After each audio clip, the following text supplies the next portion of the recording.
His Excellency Mr. Ronaldo Venetian, President of Suriname. Mr. President, the floor is yours.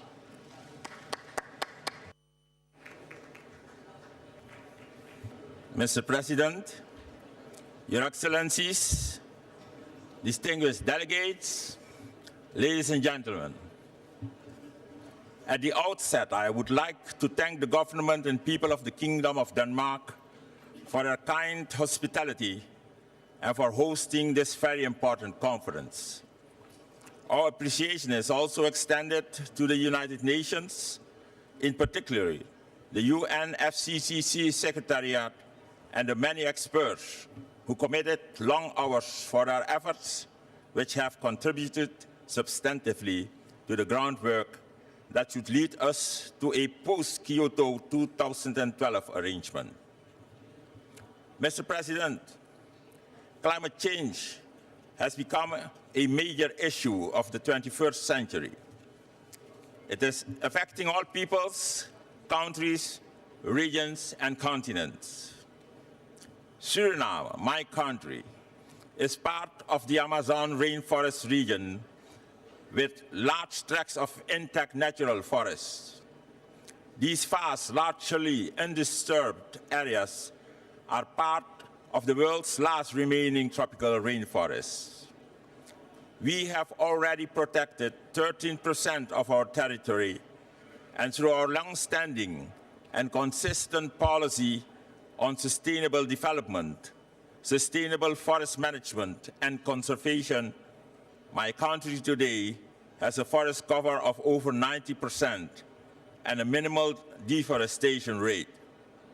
This makes Suriname stand out even among the countries with a high forest cover and a low deforestation rate.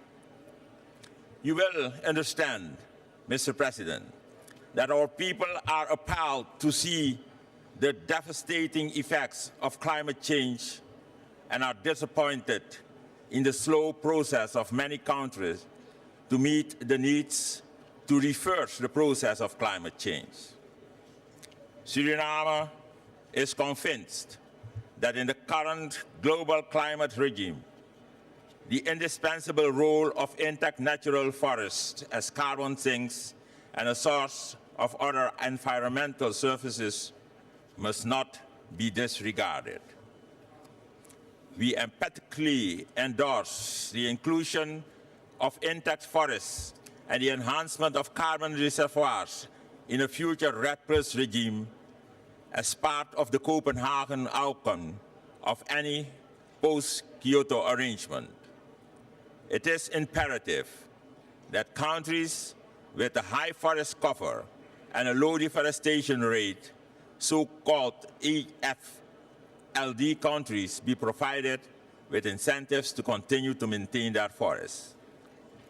Mr. President, in spite of the conspicuous role of forests play in relation to global climate change, Suriname is one of the most vulnerable countries as far as the impacts of climate change are concerned.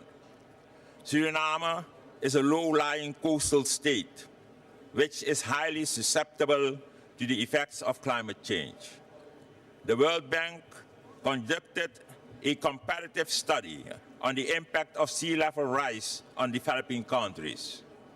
Suriname has been ranked as the most vulnerable country in Latin America and the Caribbean. The study concluded that with a sea level rise of 1 meter, our socio-economic development will be severely impacted because 70% of our population and our most fertile agricultural lands lie in this low coastal zone.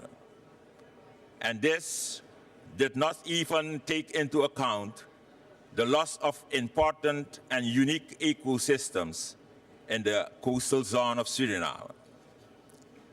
The vulnerability of our low-lying coastal zone has made it urgent for my government to formulate our climate action plan in which the areas identified for adaptation and mitigation measures include almost all sectors of our economy.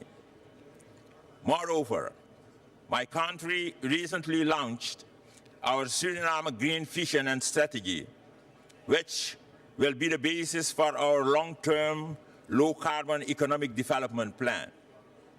This Green Development Plan will include measures directed towards mitigation of global climate change and gradual adaptation of ecosystems with due respect for the traditional, current and future role of women, farmers, young people, and of indigenous, tribal, and forest-dependent communities.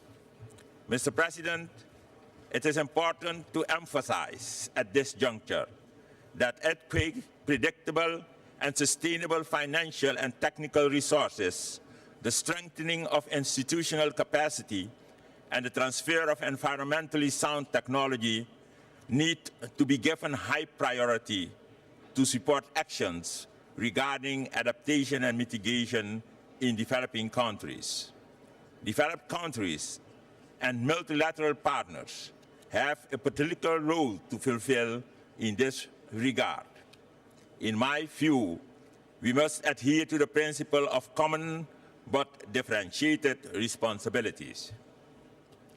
These are the considerations which inspired Suriname to participate in various regional and international fora, among others, those which resulted in the Manaus Declaration on Climate Change, the Leiden-Dahl Declaration on Climate Change and Development, and the Declaration on Climate Change of the Alliance of Small Island States.